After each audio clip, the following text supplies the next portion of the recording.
Hey, hi, hello, everybody. Welcome back to my podcast. Today, I thought it would be fun if I pulled up a sample HESI test and then attempted to answer the questions and get the highest score I can. So give me a minute to pull one up. I will link it in the description, or if you're watching this on YouTube, in the description box below. So you can go click that link or copy and paste into your browser, and you can try and go along with me. Before I get into this HESI test, let me first explain what it is. So, you know how in high school you're encouraged to take a placement test, which is known as either an SAT or an ACT test, or whatever it may be? Um, a HESI test is the same idea, but for college students majoring in nursing. You take a test and then you just submit those scores to whatever nursing program that you're applying for, and then your acceptance is somewhat based on your test score. And again, it's very similar to the idea of taking an SAT or an ACT and submitting that to the college that you are applying for after high school. This HESI test is also similar to the SAT and ACT in that it has different topics that it will be asking you about. So in this case, there's math, reading, and anatomy. I will be going ahead and taking an anatomy test section. Alright, I have my sample test pulled up. This is from a site called Nurse Hub, and again, I clicked the anatomy and physiology section. So let's do this. Which plane divides the body into left and right sides? Wait, left and right sides. Okay, it's either sagittal or transverse. I think it's sagittal because there's something called a mid-sagittal line, which means it goes down the middle of your body from like the top of your head to, I want to say your feet technically, but it's like only through your torso. Let's just put it that way. Okay, let's check. Yay, I got it right. Okay, good start for me. The tibia is blank to the femur. Okay, tibia is uh distal. Distal, okay. Which tissue has multinucleated striated cylindrical fibers and moves the body under voluntary control? Under voluntary control, I want to say, wait, multinucleated. I don't remember this one, but I'm going to just guess and say skeletal muscle.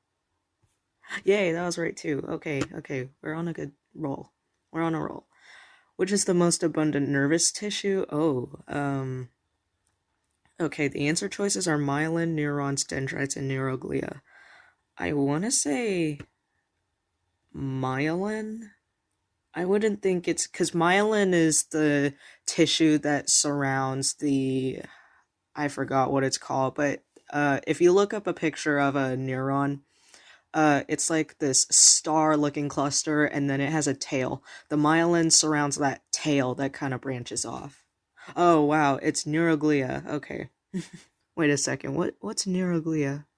Okay, I'm sure I learned this in my college anatomy classes, but I have forgotten. Which of the following structure function is incorrectly paired? Okay, so we have spleen filters blood, yellow bone marrow production of platelets, red bone marrow production of B lymphocyte, and thymus development of T lymphocytes. Oh god, I don't know any of these. I think I'm going to go with the spleen because I know that both the kidneys and sort of the lungs filter blood, so let's see if I am right. Oh, just kidding. Okay, yellow bone marrow was the answer. What does yellow bone marrow produce? Oh, it stores fat. Okay. As you can see, I have retained lots of information from my anatomy class. Which type of bone has a diaphysis and two epiphyses? Okay, this is definitely a long bone. Yay! Which of the following is not found in the vertebral column? Okay, I already see the bone vomer, and I already know that's going to be it. The vomer is the scientific name for that little bone that you see inside your nose that kind of starts the septum. Yay! The pectoralis major pulls the arm towards the midline. This movement is called, I would think, either flexion or adduction. I'm gonna go with adduction. Yay, adduction. What is the role of calcium in muscle contraction? Oh god, I don't know. um, each answer choice is like a whole sentence, so I'm not going to be reading each of them out loud, but I'll tell you what I select. Okay, so I selected the choice that said calcium binds to the myosin to initiate the formation of cross bridges between myosin and actin, and that was incorrect. The correct answer was calcium binds to troponin and leads to the uncovering of the active site of actin. I will say I definitely learned this in anatomy classes, but this was a really hard unit. I don't remember most of it. Okay, last one. The nervous system is divided into two parts, namely blank and blank.